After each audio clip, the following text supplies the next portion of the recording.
la valeur du paramètre h. Par la suite, bien, je vais me servir du fait que le 0 est égal à 1 sur b plus h. Ça, on l'avait observé en passant, hein, puis vous l'aviez même déduit avec notre fameux là, logiciel de GeoGebra. Donc, en remplaçant,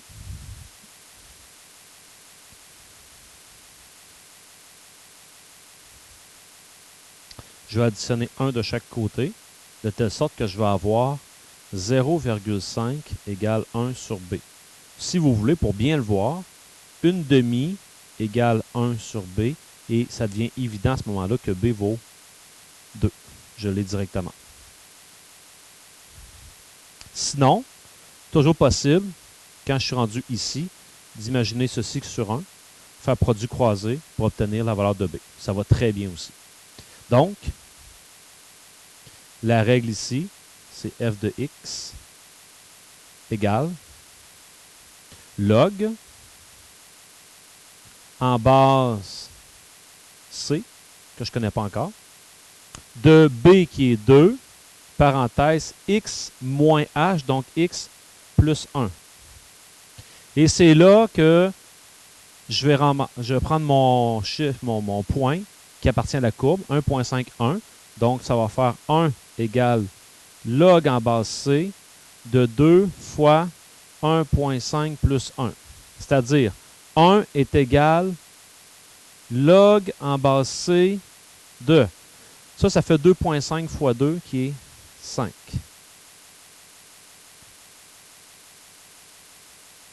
C'est 5. Parce que, logiquement, je pourrais me dire, c'est quoi exposant 1 qui donne 5? C'est 5. Ou bien, je prends ceci, puis je vais écrire ça en exponentiel. Ça signifie c à la 1 donne 5. Donc, c'est vaut 5. Ainsi, la règle qu'on cherchait, c'est f de x égale log en base 5 de 2, parenthèse x plus 1. Voilà. On a vu, il y a de ça à peu près 2-3 cours, que quand on parle de taux d'intérêt ou des choses du genre, il est possible d'avoir un texte et partir du texte et de trouver directement la règle. Hein? Malheureusement, avec une fonction de log, il n'existe pas nécessairement de texte qui nous permettrait de dire « je passe de ce qu'on me dit à une fonction qui est une fonction log que voici ». Il va y arriver à l'occasion qu'on va vous dire « il y a un phénomène qu'on a observé, ce phénomène-là suit la fonction logarithmique suivante ». Puis on va nous la donner. Mais à partir d'un texte, on ne peut jamais trouver la fonction log directement. Ce qu'on peut faire, par exemple, à partir d'un texte, c'est de retrouver la fonction exponentielle. Ça, c'est possible. Puis après ça, on pourrait la traduire en log. De quelle manière? Bien, imaginons que je sais que quand je place un montant fixe, mettons, je dis, je place 5 000 $ à du 5 %, puis que les intérêts sont calculés annuellement. Bon, ben ça ici, je pourrais dire que ça correspond à la somme de mon placement. C'est ça. Si on me donnait un texte, c'est ça que ça correspondrait. Mais si je veux savoir x en fonction de s de x, c'est-à-dire l'inverse de ça, je n'aurai pas le choix d'aller en log. C'est-à-dire le nombre d'années par rapport à mon total, c'est-à-dire j'ai placé 5 000 à du 5 % et je suis rendu à... Non, je suis rendu à 8 557,75. Ça fait combien de temps? Bien là, je pourrais trouver la fonction log qui correspond à ça. Parce que là, ça serait d'isoler les x en fonction de la somme accumulée. Alors, ce qu'il faut retenir, c'est que jamais, jamais, jamais, on ne peut trouver à partir d'un texte directement la fonction log. Donc, c'est ce que je vais vous écrire ici. À partir d'un texte, impossible directement.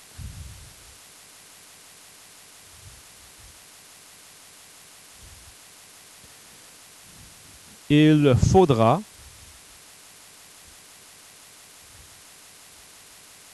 trouver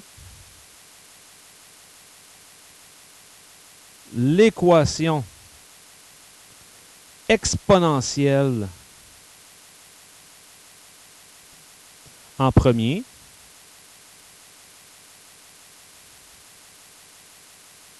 puis faire, quand je vous ai dit là, écrire x en fonction de s de x à la place, ça se trouve à faire quoi cette affaire-là? On appelle ça comment? Voilà, c'est faire sa réciproque. Puis faire sa réciproque qui sera une fonction exponentielle. Fonction logarithmique, oui, merci. Voilà.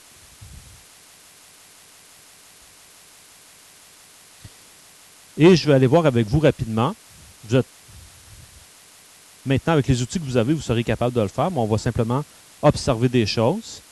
Quand je vous donne une fonction log, trouvons sa réciproque. Et même chose, lorsque je vous donne une exponentielle, trouvons sa réciproque. Donc, à la page suivante, la réciproque d'une fonction logarithmique. Donc, la réciproque d'une fonction logarithmique sera une fonction exponentielle.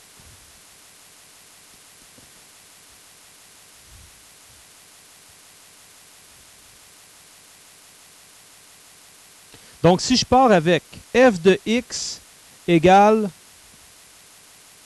log en base 5 de 2, parenthèse, x plus 1.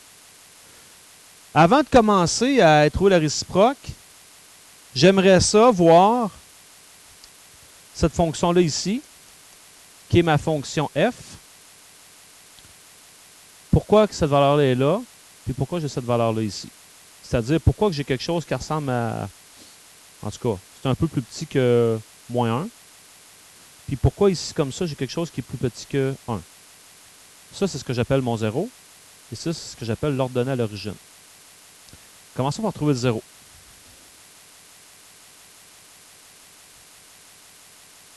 Le 0, par définition, c'est lorsque y vaut 0.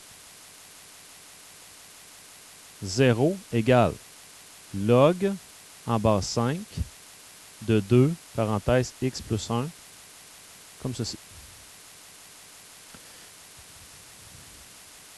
Je n'ai pas de a, je n'ai pas de k, donc je peux tout de suite passer à ma forme exponentielle.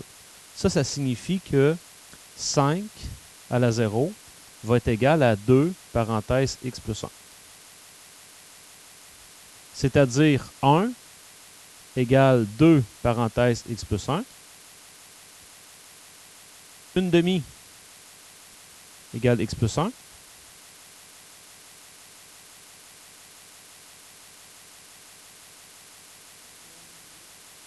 Voilà. Voilà. Moins 1, donc moins 1/2 égale x.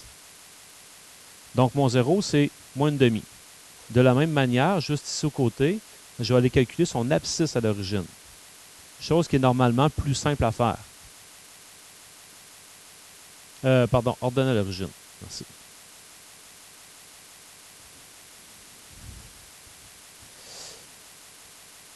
Oui, j'aurais pu utiliser 1 sur b plus h. Tout à fait. Bien vu. L'ordonnée à l'origine, c'est lorsque x vaut 0. Donc ici, c'est comme calculer f de 0, c'est-à-dire log en base 5 de 2, parenthèse, 0 plus 1. Donc, f de 0, c'est calculer log en base 5 de 2. Je vais utiliser le changement de base ici. Donc, ça veut dire que je calcule log de 2 divisé par le log de 5. Ça me donne 0,4. Bon, et c'est ce qui explique pourquoi que mon 0, j'ai ça à peu près à moins 1/2, puis mon ordonnée à l'origine, 0,4. On va calculer sa réciproque maintenant.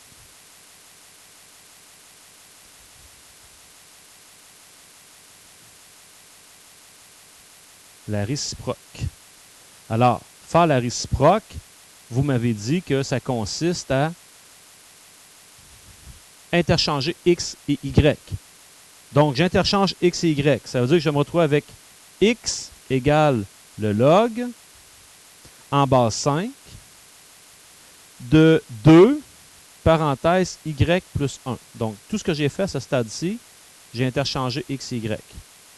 Et pour trouver la fonction réciproque, je dois réisoler y. J'ai pas de a, j'ai pas de k. Si j'avais eu un k ici, j'aurais fait moins ce nombre-là, puis après ça, j'aurais été divisé par le a. Là, j'ai pas ça. Donc, ça veut dire que je passe directement à l'exponentielle. 5 à la x est égal à 2, parenthèse, y plus 1. Donc, je dois diviser par 2. 5 à la x sur 2 est égal à y plus 1. Et donc, la réciproque de f, qu'on appellera f moins 1, se trouve à être 5 à la x sur 2 moins 1.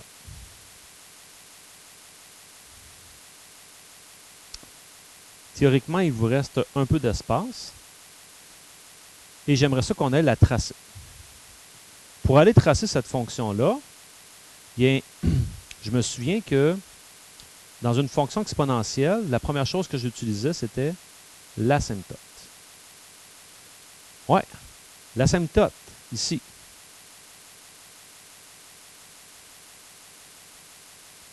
Est donné par k.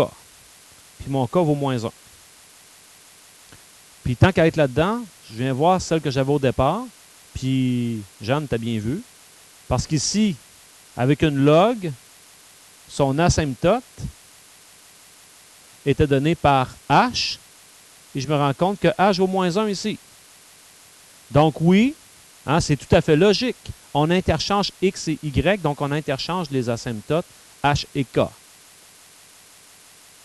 Si je vais plus loin un peu, je vais me donner un peu de précision. Parce que là, comme c'est là, je pourrais bien venir dessiner ceci. Mettons, je décide mon asymptote à moins 1. Mon asymptote à moins 1, elle passe ici comme ça. Présentement, ça, c'est mon asymptote. Y égale moins 1.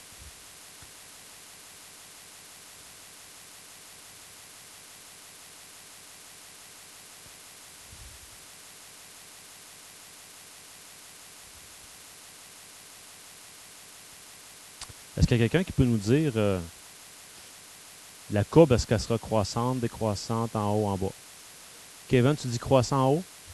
Peux-tu nous dire pourquoi? Excellent.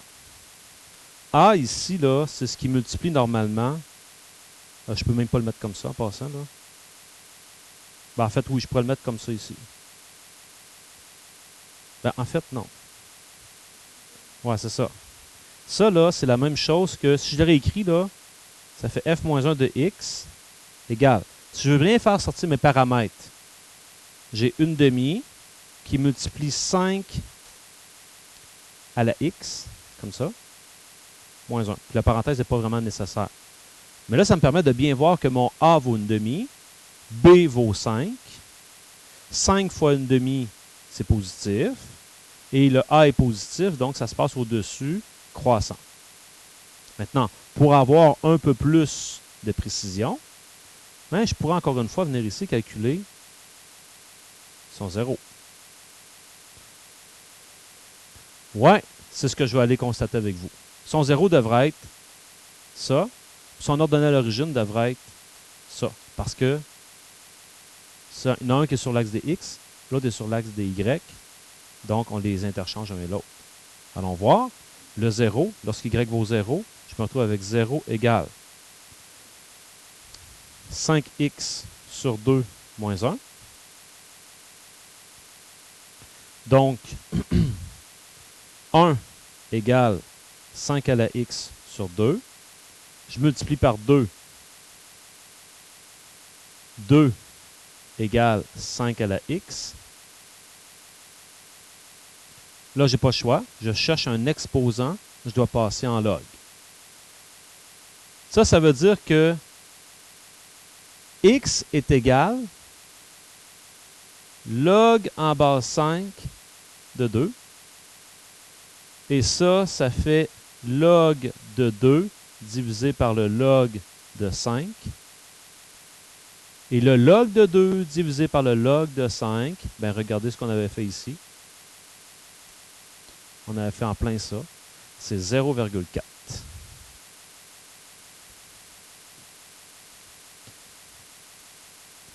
Et de la même manière, si je calcule son ordonnée à l'origine,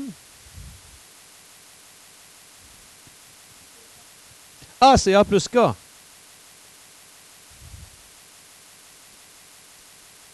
Je peux le calculer comme ça, comme je pourrais décider de calculer f de 0.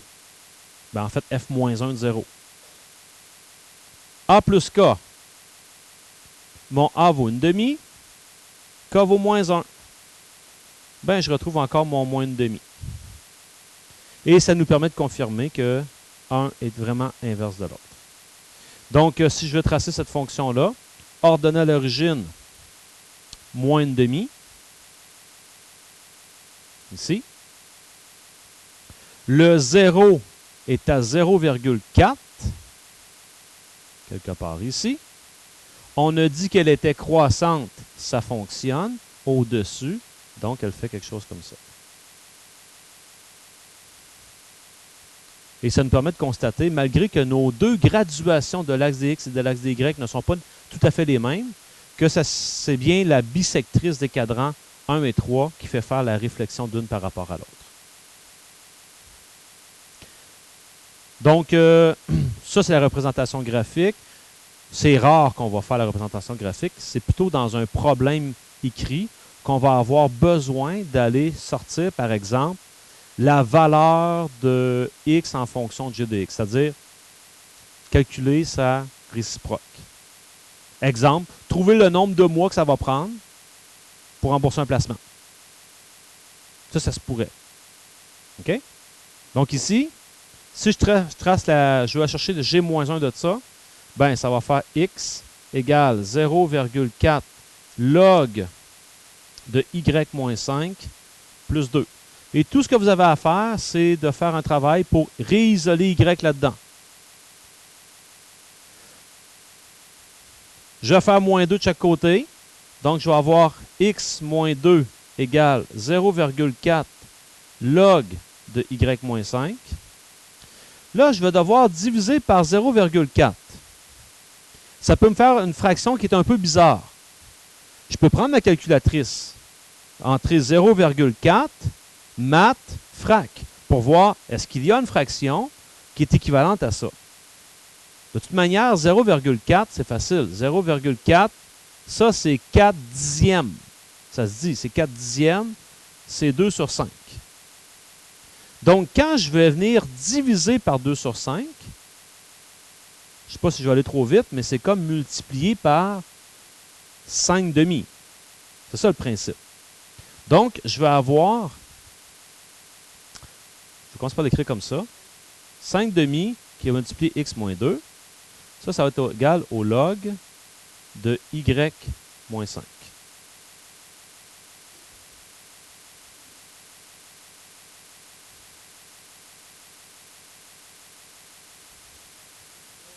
Donc, la base, oui, ben,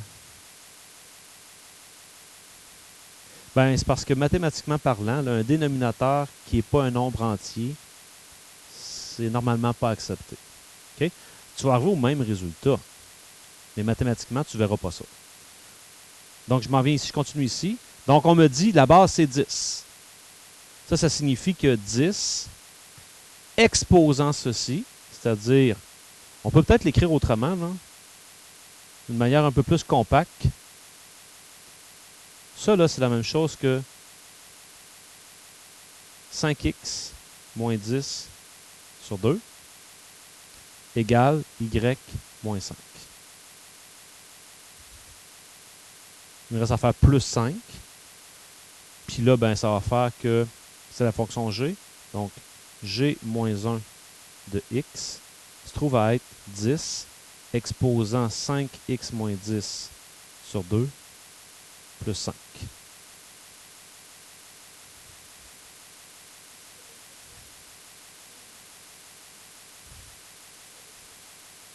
Non, c'est multiplie. C'est multiplie. Oui. Regarde. Je suis parti du fait suivant. Log, disons, en base 2 de 8, c'est égal à 3. Pourquoi? Parce que ça, c'est 2 à la 3 qui donne 8. J'ai juste passé d'un à l'autre avec ça ici. J'ai la base 10, donc 10 exposant ça me donne l'intérieur, la puissance. Dernier, h de x égale 4 fois e à la x tiers. Bien, je vais commencer par interchanger le x et le y. Donc, ça veut dire que je vais avoir x égale 4e à la y sur 3.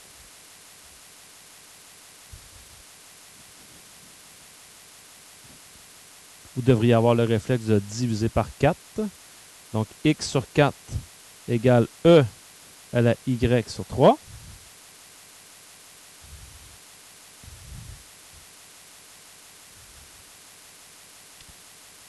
Fabrice, tu ferais quoi après ça?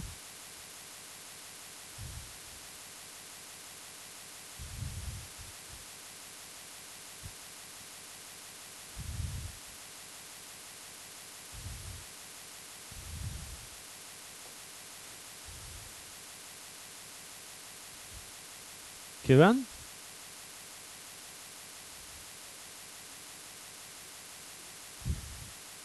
Comment?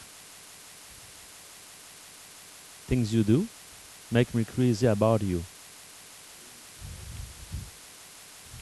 Vous connaissez pas Rock Voisine? C'est trop bonne. C'était mes amours d'enfance. Ça. Oui? OK. Dans le fond, j'ai une exponentielle. Donc, la seule façon, c'est de passer au log pour trouver l'exposant. Puis quand je trouve l'exposant de ça, si je vais tranquillement, ça signifie que le log en base E de ceci me donne l'exposant. C'est pour ça que Kevin, il disait ça, là, log en base E, c'est ln. Donc, ln de x sur 4 est égal à y sur 3. Et pour avoir y, je vais devoir ici multiplier par 3 de chaque côté. X sur 4 ici. Merci. Un beau petit 4. Donc, ça veut dire ici que h moins 1 de x, je vais devoir multiplier par 3. Ça va faire 3 fois ln de x sur 4.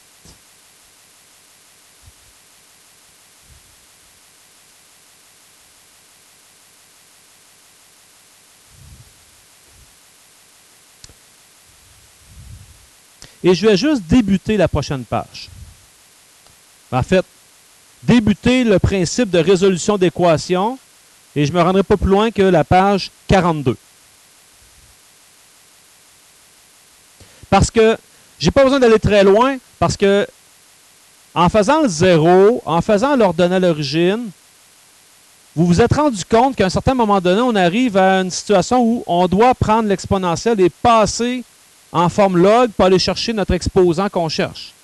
Puis à l'inverse, comme on vient de faire ici, quand j'ai une exponentielle, quand j'ai une log, puis je suis rendu bloqué, puis je trouve qu'il manque à trouver ce que j'ai à l'intérieur, je vais passer à l'exponentielle pour le trouver. Donc, Pour résoudre une équation exponentielle ou logarithmique, c'est toujours le même principe. 1,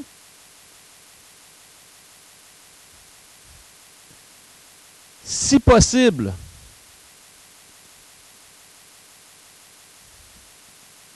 isoler la base et son exposant.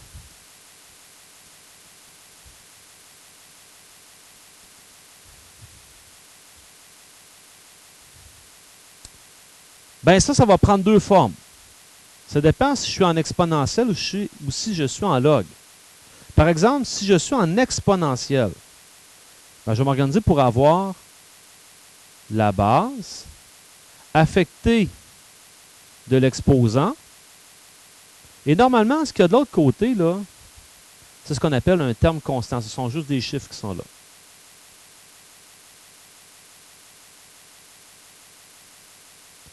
Et si j'ai un log, eh bien, je vais tenter d'isoler le log. La base est ici.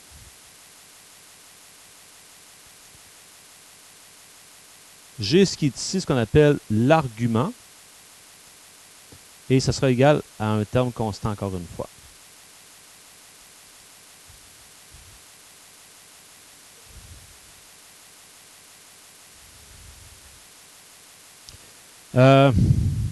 Je me souviens pas de situation où c'est pas possible. Faudrait que je vérifie, là. Ben,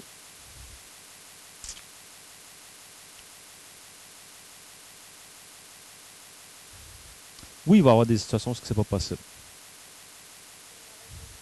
Ben, regarde. Admettons que je t'ai donné celle-là.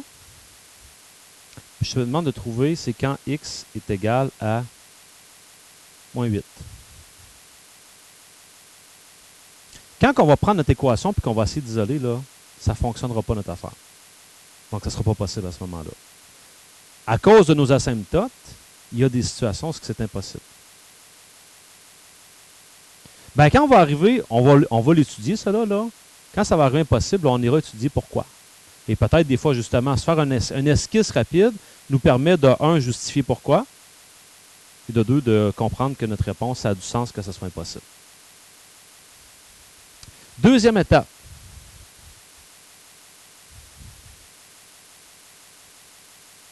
On vérifie les conditions.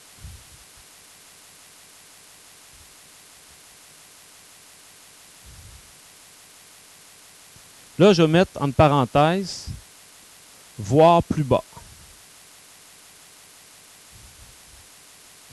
Je les reprends avec vous, les conditions.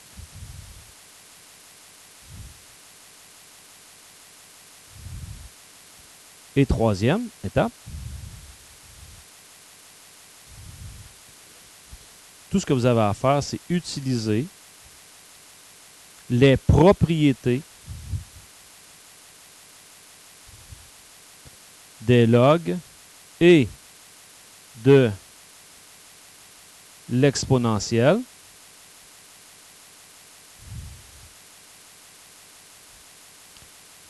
ainsi que toutes nos connaissances mathématiques. Puis là, tu vas solutionner comme ça. Donc, attention. Quand je parlais de si possible, ici à bout, là, pour l'exponentielle, quand tu vas te retrouver, en rouge, pour l'exponentielle,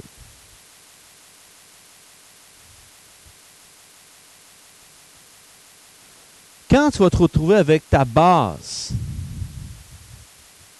affectée d'un exposant égal, ici, un terme constant. Pardon? Voilà. J'entends quelqu'un ici en avant qui dit il faut absolument que notre terme soit positif. C'est tout à fait logique parce que notre base ne peut pas être négative. Donc, n'importe quel nombre affecté d'un exposant va toujours donner des nombres positifs. Donc ici, le terme constant doit être positif, strictement plus grand que 0. Ça, là, terme constant. Et avec la log, qui a la forme log base de l'argument égale terme constant. Est-ce qu'il y en a qui se souviennent là-dedans qu'est-ce que ça me prenait? Excellent. Mon argument doit être plus grand strictement que 0. Je ne peux pas avoir un argument plus petit que 0, mais c'est en lien directement avec mon exponentielle. Exemple. Je fais un exemple, puis après ça, je vous laisse travailler. 3 fois 2 exposant x moins 1. Je veux savoir c'est quand que c'est égal à 14. En fait, ici, on pourrait, si on voulait, dire occupons-nous uniquement de cette fonction-là. Je suis capable de la tracer. Et allons vérifier c'est quand qu'elle est égale à 14. Puis là, comme tout à l'heure, on pourrait dire, OK, on a une asymptote à moins 1, horizontale, parce que c'est une exponentielle. Mon A vaut 3, B vaut 2.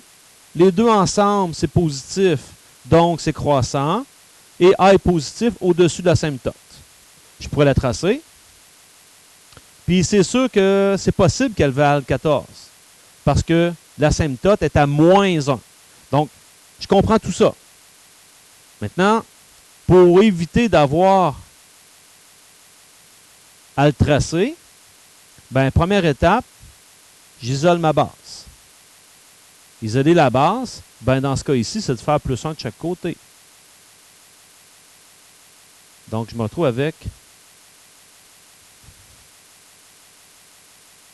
3,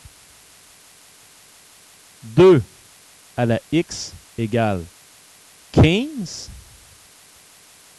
Et je peux également diviser par 3 des deux côtés. Je me retrouve avec 2 à la x égale 5. Je suis en présence d'une exponentielle. On sait que si je veux être sûr d'avoir une réponse possible, mon terme constant doit être plus grand que 0. Ça se fait vite, ça, là, ces vérifications-là. Mais quand même, là, pour les notes de cours, je vous le montre. Donc, vérifiez que le terme constant est plus grand que 0. 5 plus grand que 0. OK, ça se fait vite, mais je continue. Puis là, ben, je cherche l'exposant. C'est là que je vais utiliser mes propriétés que je connais. Puis là, ici, la seule possibilité pour solutionner ça, ben, c'est de passer en log. Je veux écrire 2 à la x égale 5 en log. Ça veut dire le log en base 2 de 5 est égal à x. Puis là, ben, calculez-moi ça avec ce que vous connaissez. Fait que ça ici, c'est le log de 5, log de 2 égale x. Ça fait en sorte que x égale 2,32.